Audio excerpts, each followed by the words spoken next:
আপনারা দেখছেন news now, খবরের নতুন ভাষা।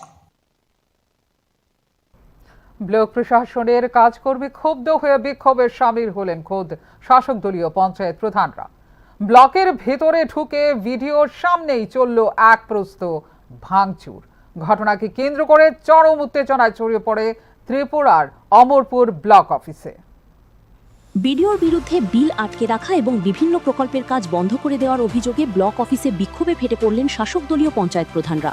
বিডিওর অফিসে ঢুকে তাকে ধমকানোর পাশাপাশি উত্তেজিত একাংশ করেন ভাঙচুরও। মঙ্গলবার দুপুরে এই ঘটনা অমরপুর ব্লক অফিসে। এদিন বিক্ষোভে সামিল হন ব্লকের অধীন 10টি গ্রাম পঞ্চায়েতের প্রধান। তাদের অভিযোগ, প্রাক্তন বিডিও উৎপল দাসের বদলির পর থেকেই অমরপুর ব্লকের উন্নয়নমূলক কাজ কার্যত থমকে রয়েছে। পঞ্চায়েত প্রধানদের দাবি, বর্তমান বিডিও সঞ্জীব দেবনাথ বিভিন্ন প্রকল্পের কাজ ও বিল প্রদান বন্ধ করে রেখেছেন, ফলে উন্নয়নমূলক কাজ ব্যাহত হচ্ছে এবং সাধারণ মানুষ পরিষেবা থেকে বঞ্চিত হচ্ছেন। এই অভিযোগে ক্ষুব্ধ পঞ্চায়েত প্রধানদের একাংশ বিডিওর সামনেই তার টেবিলের ওপরের জিনিসপত্র ছুঁড়ে ফেলে দেন।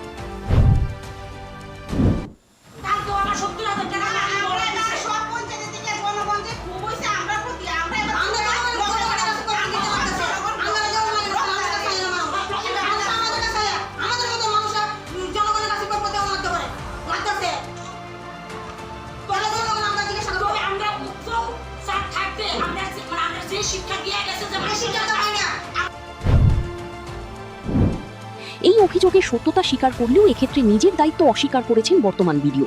তিনি বলেন, পুরনো বিল এবং সেগুলির হিসেব আগের বিডিও কি করেছেন সেই বিষয়ে তিনি কিছুই জানেন না। তবে বর্তমান সমস্ত হিসাব নিকাশ তিনি মিটিয়ে দিবেন বলে আশ্বাস দিয়েছেন।